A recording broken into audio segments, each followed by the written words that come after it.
They found more gold than any empire in history. Ships heavy with silver from the New World docked in Seville month after month, carrying treasures so vast they made kings believe they were chosen by God. Spain wasn't just rich, it was the richest nation on earth. But within a century, it was bankrupt. Not once, not twice, 4 times. Because what Spain discovered wasn't prosperity. It was the most seductive illusion in economics, the illusion that money alone can make a nation powerful. At the dawn of the 1500s, Spain was an empire in motion. It had just united under Ferdinand and Isabella, completed the Reconquista, and financed the voyage of a man named Christopher Columbus, a gamble that opened an entire hemisphere. By the 1520s, Spanish conquistadors had crushed the Aztec and Inca empires, and from the mountains of Potosi and Zacatecas, an ocean of silver began to flow. Each year, entire fleets, called flotas de Indias, sailed from the Americas, escorted by warships, each carrying as much as 300 tons of silver. The amount was so massive that by 1600, Spain controlled over 80% of the world's silver supply. The crown's vaults overflowed. The church built cathedrals of marble and gold. Spanish nobles wore silk from China, porcelain from Japan, and lace from Flanders. To the world, Spain looked unstoppable, a global superpower whose wealth came directly from God. But what no one realized yet was that this flood of precious metal would slowly corrode everything it touched. To understand Spain's collapse, we have to start with one simple truth. Real wealth doesn't come from gold. It comes from productivity, from the ability to create, to build, to produce more than you consume. Spain forgot that. When gold and silver poured in, they replaced work. Why make tools when you can buy them from Flanders? Why grow wheat when you can import it from Italy? Why invest in industries when your ships bring treasure every year? The Spanish elite began to measure success not by output, but by status. Money wasn't earned. It was inherited, granted, or seized, and that meant production. The foundation of any healthy economy quietly died. Meanwhile, inflation began its silent work. So much silver flooded Europe that prices started to rise everywhere. Between 1500 and 1600, the cost of living in Spain increased 6-fold. What used to buy a meal now bought a loaf of bread. Wages couldn't keep up, and ordinary Spaniards, artisans, farmers, small merchants, saw their savings evaporate. Economists now call this the price revolution, but at the time it was simply chaos. And the worst part? The more prices rose, the more gold Spain shipped to pay for imports, fueling the inflation even further. It was a vicious loop of abundance turning into poverty. Gold can buy you many things: soldiers, ships, loyalty, but it can't buy discipline. King Charles V, ruler of Spain and the Holy Roman Empire, discovered this the hard way. Wars in Italy, Flanders, and against the Ottoman Turks drained the royal treasury faster than even the silver galleons could fill it.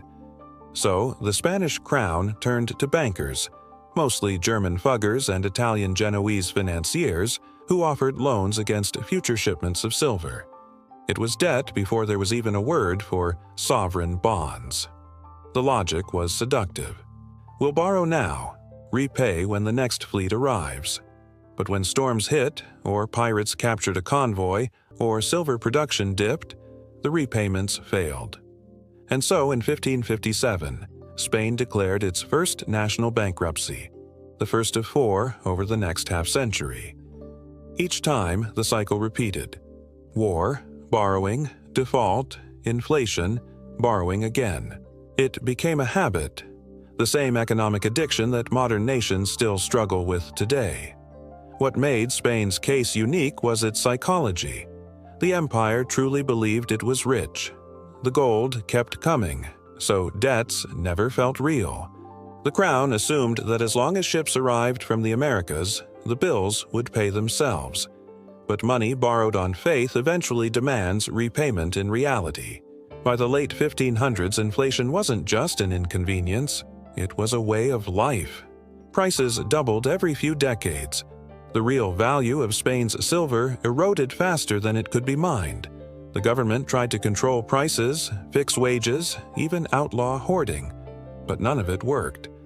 Merchants began using foreign currencies, especially Dutch guilders and Italian ducats, for real transactions. Trust in the Spanish peso evaporated.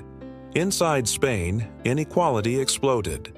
The nobility lived in luxury, tax-exempt, and idle.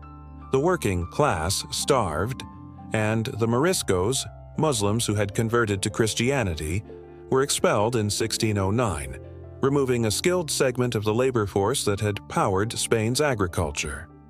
The economy wasn't just collapsing, it was hollowing out, eaten alive from within. Spain had gold, but no productivity, power, but no trust. And that combination always ends the same way. The Spanish crown defaulted again in 1575, 1596, and 1607. Each time it restructured its debt, paying creditors partially in land, titles, or promises of future silver. To modern economists, this sounds familiar. It's the 16th century version of a sovereign debt crisis. Spain's creditors, mostly Italian and German banking families, grew rich while Spanish citizens grew poor. Interest payments consumed up to 40% of royal revenues, a staggering figure for any empire. Wars continued, in the Netherlands, against France, against England, all financed by loans.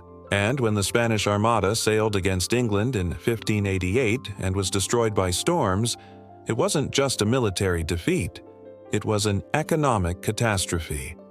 Every ship that sank carried not only soldiers but silver, and the financial future of the empire itself.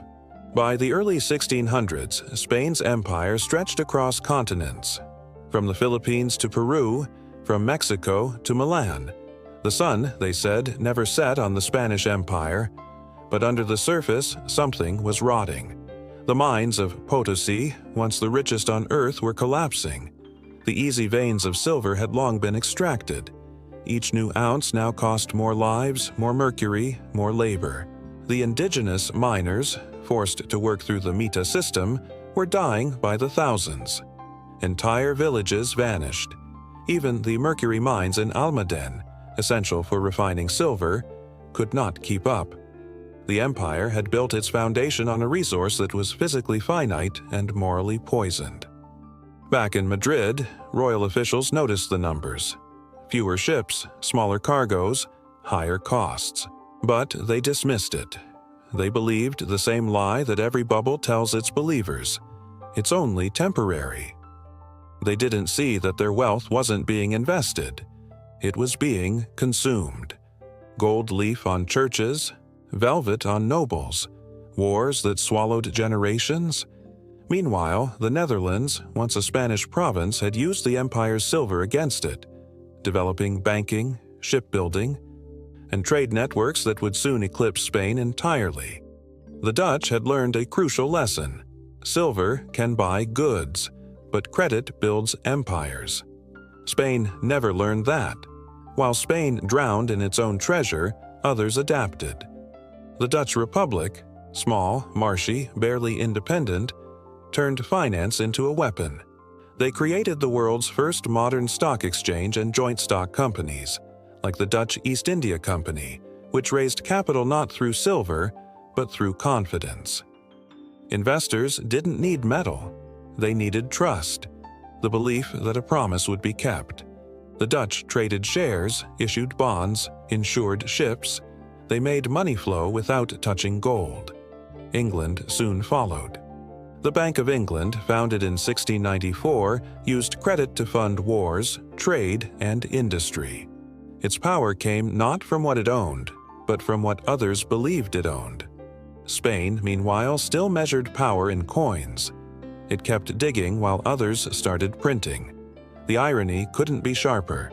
Spain's ships carried the gold that funded its rivals, because the Dutch and English bought that gold with paper promises that the Spanish crown accepted as real.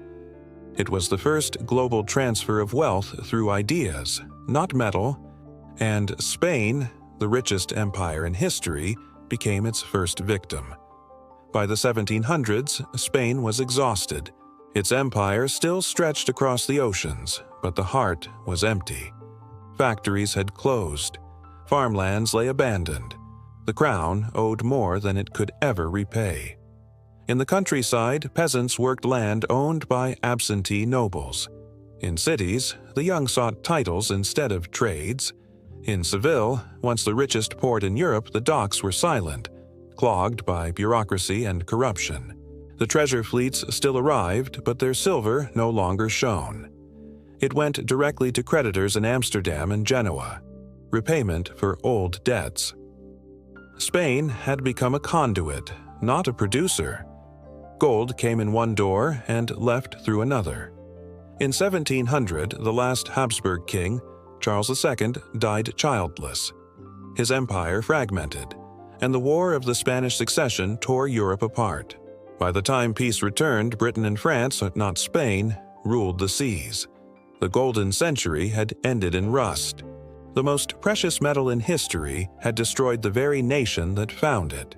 Because wealth, when unearned, becomes poison. Gold had blinded Spain to the real sources of prosperity: industry, trade, innovation, education. It gave them money, but not value. It made them rich, but not productive. And in economics, that's the difference between an empire that endures and one that vanishes. The story of Spain isn't ancient history. It's a mirror. Every age has its own potency, its own version of easy wealth. For Spain, it was gold. For us, it might be debt, or cheap credit, or the illusion that printing money can solve structural weakness. When nations grow rich from external inflows, whether silver from colonies or capital from markets, they face the same temptation: to consume rather than create, to finance rather than build.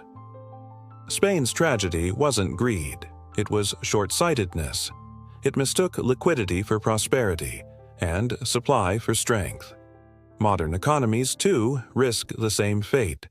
When real production slows but asset prices rise, when credit expands faster than innovation, we are, in essence, mining our own potency. Every bubble starts with abundance, and every collapse begins when that abundance becomes normal. Spain teaches us a cruel but necessary lesson. You can't build wealth by importing it. You can only build it by earning it. Gold, silver, oil, or even financial capital. They're all tools.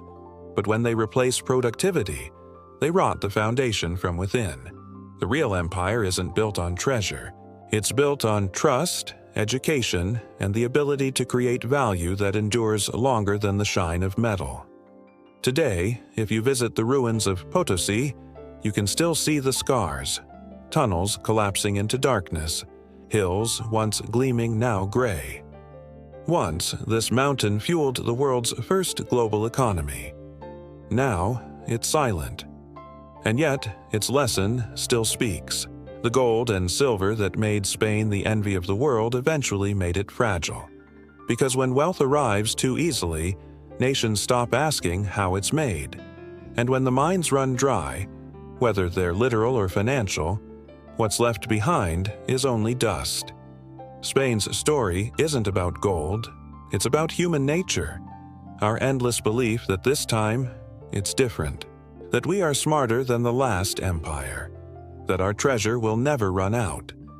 But history whispers otherwise. Empires don't die when they run out of money. They die when they run out of meaning.